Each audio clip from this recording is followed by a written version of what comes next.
हा येणार ना.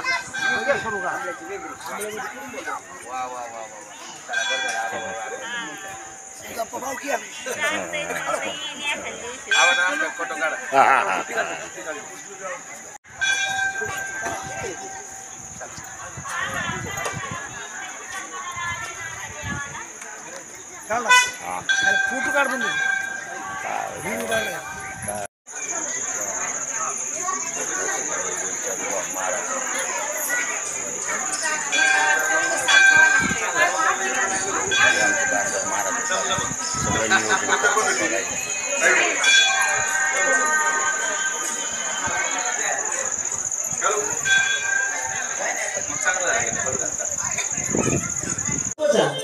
पंढरीचा पोहा आला अलंकापुरी. पंढरपूरची वारी झाली. आषाढी कार्तिकी वारी पंढरपूरची पण आहे, लक्षात ठेवा. 2 एकादशा असतात ना, 2 एकादशा. तर आषाढी जसं आपण आता आषाढीवरून आलो, कार्तिकीची वारी पंढरपूरच्या तशा महत्वाच्या 4 वाऱ्या. माही वारी पण असते, आषाढी वारी पण असते, कार्तिकी वारी पण असते, लक्षात ठेवा. आणि चैत्र वारी. तशा ह्या याला आपल्या वारकरी संप्रदायामध्ये फार महत्व आहे, लक्षात ठेवा. अशी पंढरपूरचा महिमा आहे, क्षेत्र महिमा.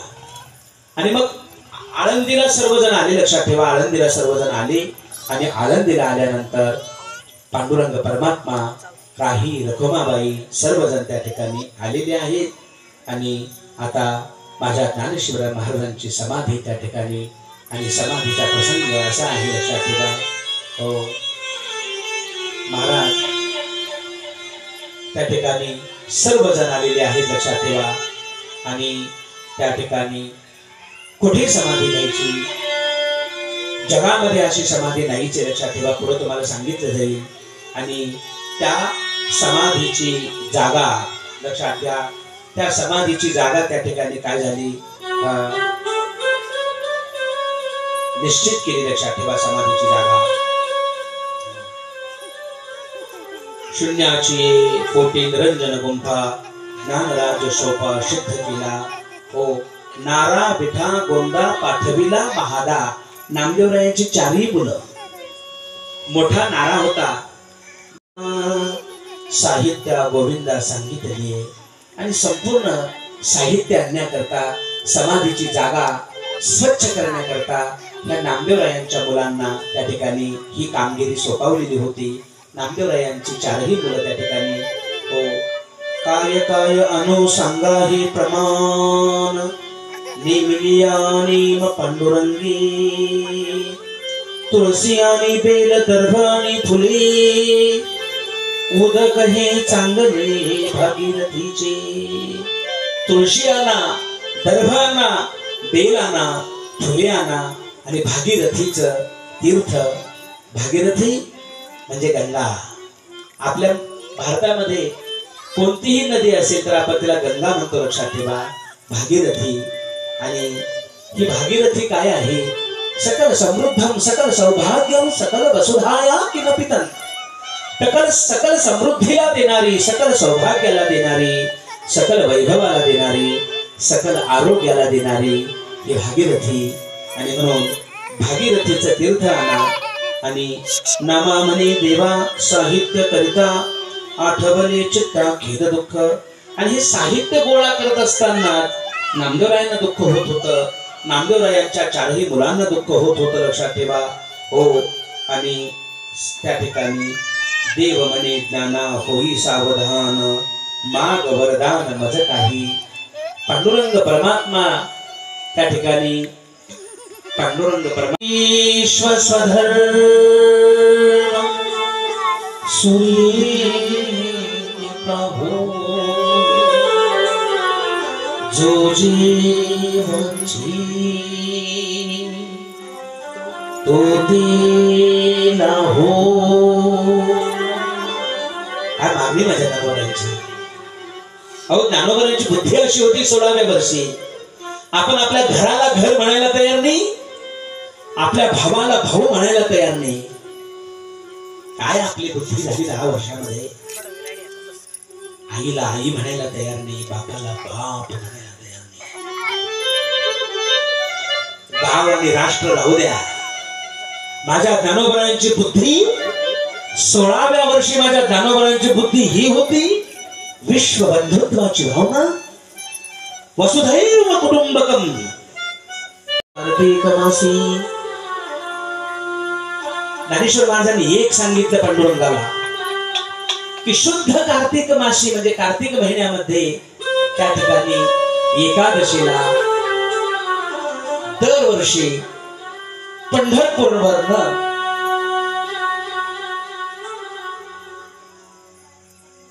तुम्ही आळंदीला यायचं. एक वर्ष नाही, दरवर्षी प्रतिमाशी म्हणजे प्रत्येक ती जी आपली कार्तिक वारी असते ना, हो कार्तिक महिन्यामध्ये प्रत्येक वर्षी तुम्ही या ठिकाणी पंढरपूरवरनं आळंदीला यायचं. कारण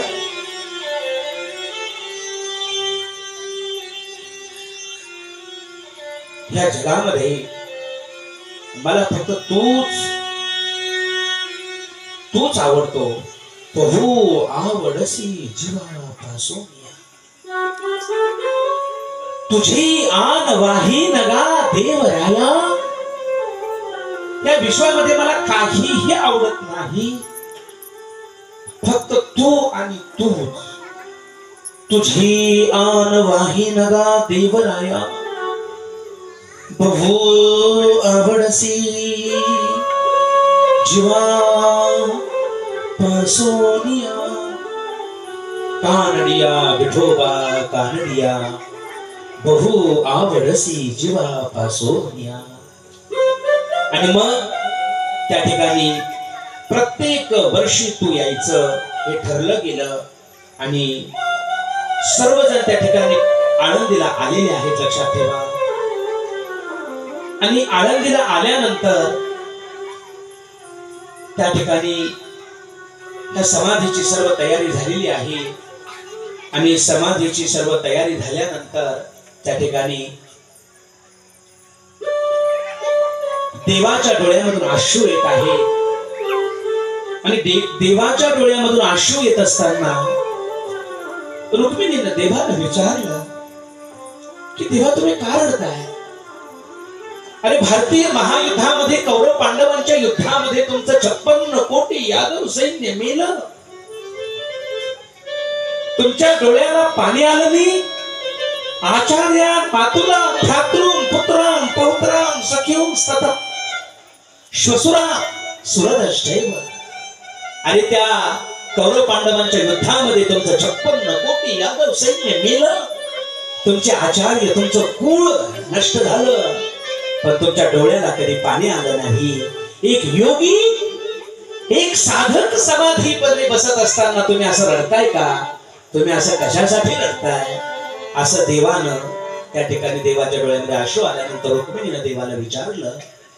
त्यावेळी देवानं रुक्मिणीला सांगितलं, देवो म्हणती रुक्मिणी, देवो म्हणती रुक्मिणी, हा एकच योगी देखिला नयनी. महाराज म्हटले, धन्य धन्य धरातळी. देवानं सांगितलं, हा एकच योगी देखिला नयनी, जे ज्ञान संजीवनी जान त्रैलोक्यासी. धन्य धन्य धरातळी, जो याती दृष्टी निहाळी, तो वाहात येईल टाळी वैकुंठ भुवनासी. जो करील याची यात्रा, तो तारील सकळही गोत्रा. सकळही कुळे पवित्रा, याचे दर्शनी होती. अलंकापुरी शिवपीठ पूर्वी येथे होते नीलकंठ. ब्रह्मादिक तपे वरिष्ठ येथेच पै केली. इंद्र येऊनिया भूमिसी, याग संपादिले अहर जाना पार्वती. भवती वनवल्ली वृक्षी, येथे येऊनी देव होती पक्षी. हे असे नित्य साक्षी, आस्ती नास्ती कौदकी. हे पंढरीहून सोपे जनाची हरावया पापे कलिकाल कोपलिया नकोपे याची नचले अलंकापुरासी ऐसे सांगता हरिसी प्रेम ओसंडले रुक्मिणीसी म्हणे धन्य धन्य जयाची खुशी ज्ञानदेव जन्मले नामा म्हणे माझा स्वामी वसे संत समागमी ऐसे सांगता ग्रामी अलंकापुरी। आणि मग हे सर्व रुक्मिणीनं ऐकलं। रुक्मिणीला सुद्धा वाईट वाटू लागलं, लक्षात ठेवा। आणि आता सर्वजण या ठिकाणी समाधीची तयारी करत आहे। आपल्याला ती झाकी पाहायची, पुढची आपल्याला कथा पाहायची। 2 मिनिटं सर्वांनी भजन करायचंय, आपल्याला पूर्ण ती झाकी पाहायची आहे। 2 मिनिटं सर्वांनी काय करायचं, भजन करायचं।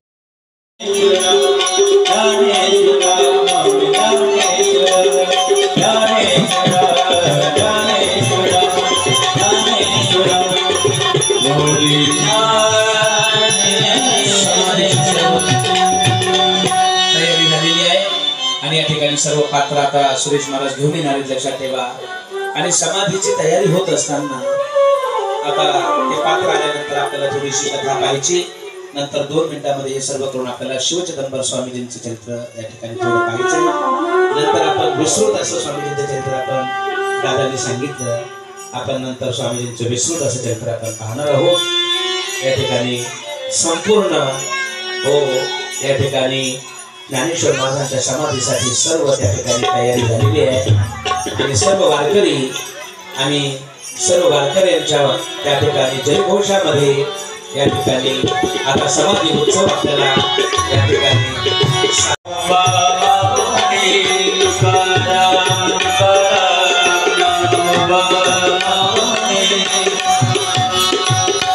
जय जय राम कृष्ण हरे जय राम कृष्ण हरे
सर्व त्या ठिकाणी वारकरी वैष्णव आणि समाधी सोहळ्याचं कीर्तन माझ्या कानोपाठकांचे लक्षात ठेवा। आपल्या केंदूर भागामधलं सर्वात मोठं वैभव कान्होराज महाराज पाठक माऊलींच्या समाधी सोहळ्याच्या वेळी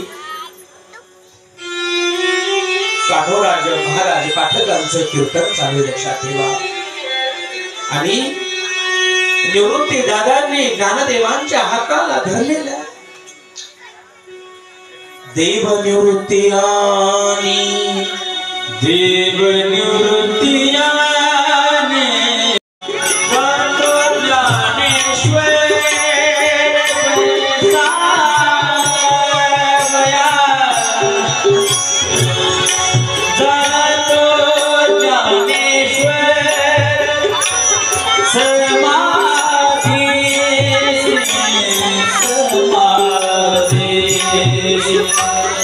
देव निवृत्ती धरले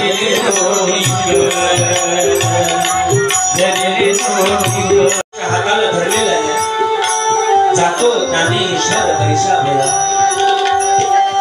निवृत्तीनाथांची अवस्था अशी झालेली आहे निवृत्तीनाथ म्हणतात आई वडिलांनी त्याग केला आई वडील झोपेमध्ये सोडून गेले त्यावेळेस मला एवढं दुःख झालं नाही आज ज्ञानेश्वर महाराज समाधीमध्ये बसतात याचं कारण अशी आहे लक्षात ठेवा की निवृत्तीनाथ महाराज म्हणतात की गुरु काय असावं आणि शिष्य काय असावं ज्ञानदेवांनी कधी अवज्ञा केली नाही अवज्ञा याने कधी नाही केली गुरु शिष्य पद सिद्धी नेली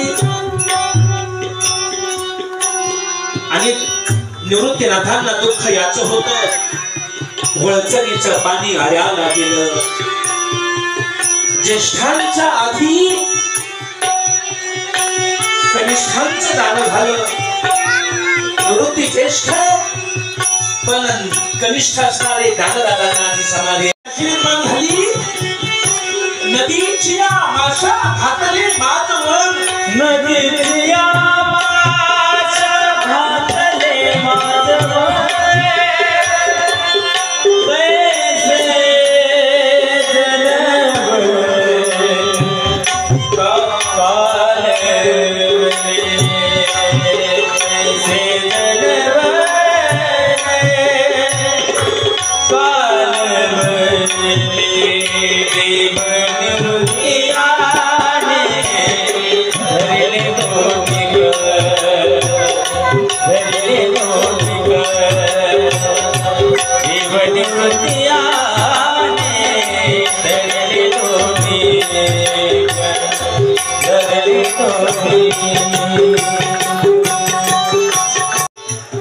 आणि वावकळीमध्ये तो आळा सुटावा आणि ते संपूर्ण पेंडी मधले जे काही आहे ते संपूर्ण रानोमान जावं तशी परिस्थिती निवृत्तीनाथांची झाली बांधनाशी पेंडीचा सुटलाशी आळा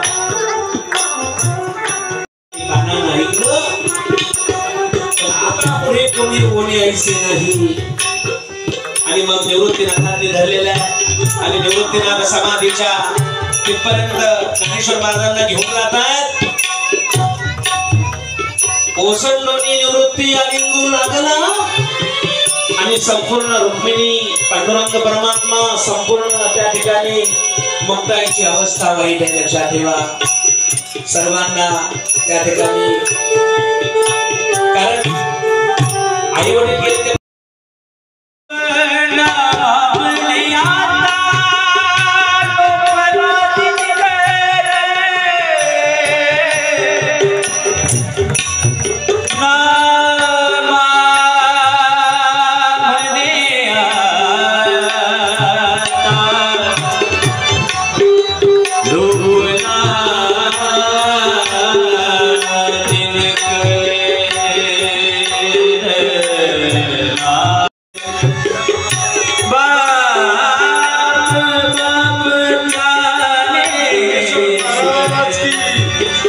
ज्ञानेश्वर महाराज की जय माहुली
नाथ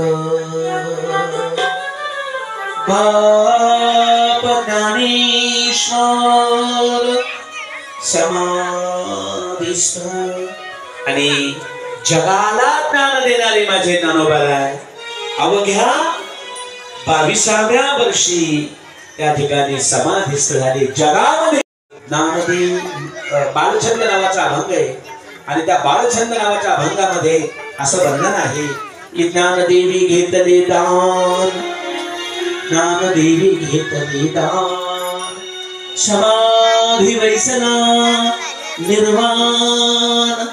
बालछंदो बालछंदो या बालछंद नावाच्या अभंगामध्ये ज्ञानदेवांनी आपल्या गुरुदेवांकडनं दान घेतलं आणि आजही ज्ञानेश्वर महाराज समाधीमध्ये त्या ठिकाणी जप करतायत. लक्षात ठेवा, आजही आपण त्या समाधीवर जर नतमस्तक झाला तर ती ऊर्जा मिळते, जी ऊर्जा आपल्याला आयुष्यभर कामाला येते. इतकी ऊर्जा माझ्या ज्ञानोबांच्या संजीवन समाधीमध्ये आहे. आणि हा कैवल्याचा पुतळा कार्यक्रम या पद्धतीने आपण या ठिकाणी साजरा केलेला आहे. या ठिकाणी हे सर्व जे पार्ट बनले सर्वांनी टाळ्या वाजवा. लक्षात ठेवा, मूर्तिमंत या ठिकाणी मूर्तिमंत या ठिकाणी तुम्हाला असं वाटत असेल महाराज तुकाराम महाराजांचं ज्या ठिकाणी पार्ट ज्या व्यक्तीनं केलं शेवटी त्याला असं वैराग्य निर्माण झालं की असं म्हणतात की त्याला पैशाच्या पेट्या दिल्या. तो म्हटलं मला नको नको म्हटला. हो, तो म्हटलं की नाही मला आता भजन करायचंय, मला का हो तुळशीची माळ गळ्यामध्ये घालायची आहे. तुम्हाला मी आश्चर्य, तुम्हाला हे खोटं वाटत असेल तुम्ही पहा, तुकाराम महाराजांची भूमिका ज्या व्यक्तीने घेतली शेवटी त्याच्या जीवनामध्ये असंच ज्या ठिकाणी आलं त्याला वैराग्य निर्माण झालं. लक्षात ठेवा, वैराग्य निर्माण झालं. अशी ह्या ठिकाणी ही भूमिका आहे. आणि ही संपूर्ण जी आहे काय सुंदर या ठिकाणी बनवलं. ज्या महाराजांनी बनवलं आमचे सुरेश महाराज त्यांच्यासाठी एकदा टाळ्या वाजवा. सुरेश महाराजांना मनापासून धन्यवाद. या ठिकाणी सर्व या ठिकाणी वारकरी सुंदर वारकरी हे संपूर्ण विद्यार्थी आहेत आणि कीर्तनकार महाराज आहेत आणि सर्व वारकरी आहेत. सर्वांसाठी एकदा टाळ्या वाजवा आणि त्यांना आता या ठिकाणी घेऊन जा. एक भजन होईल आणि आपल्या पुढची कथा श्रवण करायची. यांना आता घेऊन जा एक भजन म्हणा. ज्ञानोबराया